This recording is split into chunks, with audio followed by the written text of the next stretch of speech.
name is James E. Jefferson, and I was born in Tulsa, Oklahoma. Then I moved to California, to Oakland, and stayed with my aunt and uncle.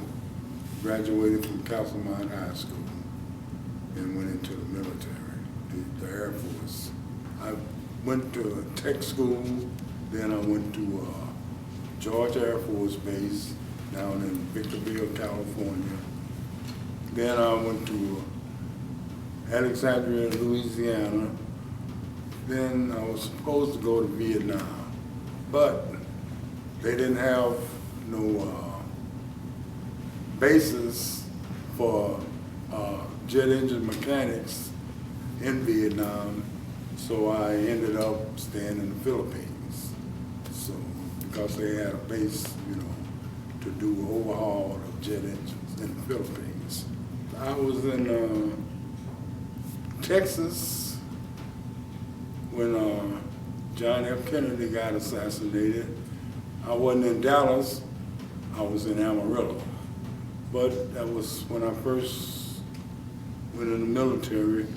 Nobody knew what was happening, so they gave us all weapons and, put us on standby, to find out what was going on. Because that was when it was the USSR, and they thought that they had assassinated our president, so they had B-52 bombers up, they had aircraft all over, weapons, guided missiles, all that, trained on the USSR, So I lived through a lot of stuff, I saw a lot of things. I saw people getting killed. I saw things, airplanes, and it's like a big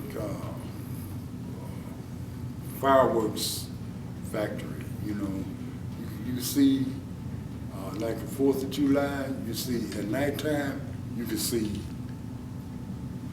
tracer bullets coming out of these helicopters and out of these airplanes, but it's the real thing, And like every 4th bullet is a tracer round, and it'd be just going like a straight line, So you can imagine how fast that, is traveling for, every 4th one, and it'd be a straight line.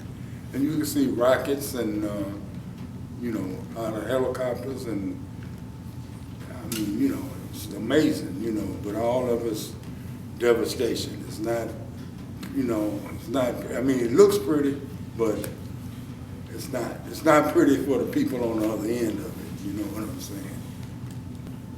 We used to go into Saigon. I've seen friends of mine the Jeep got hit by a rocket-propelled grenade, and they ended up on the side of the road, they were dead.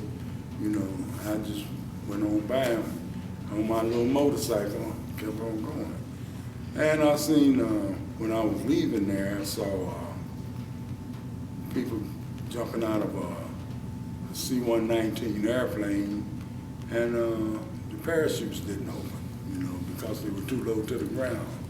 And so I saw a tracer bullet go up and hit the wing of the airplane, and it went out of control, and they jumped out. It was like 9 of them, and they jumped out. But like I said, the parachutes were too low to the ground, so they ended up dying, and the airplane crashed right over the base, And I'm wondering how I'm going to get out of there, because that's the air base is when you come in and go out, So yeah. We transferred off the helicopter carrier to one of the President lines. I can't remember which one, but yeah. And then they sat out there for a couple of more days to pick up any stragglers, any evacuees, and then they transported us to Guam. It was hard, but I knew it's something that I had to do, so And I really didn't think about it, I just did it. I didn't have a job, I was sitting at home, depressed, and I figured I might as well, try to get out and, try to learn something new and, be productive and, instead of being at home depressed. So I just tried to start trying to Delta College, and it's been an enjoyable situation.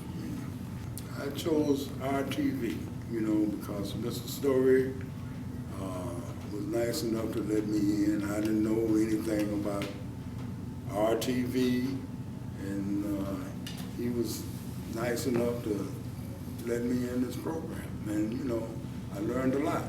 My stepdaughter was taking an RTV class, and she introduced me to him. Matter of fact, we have a couple of classes together. No, it's okay, but I mean, she's a lot smarter than me, but, we study together sometimes, But she's younger and, she's been, going to school a little longer than I have. And Delta's Veteran Service has helped me because they let me know what I'm eligible for as far as, benefits and stuff, So they have helped me.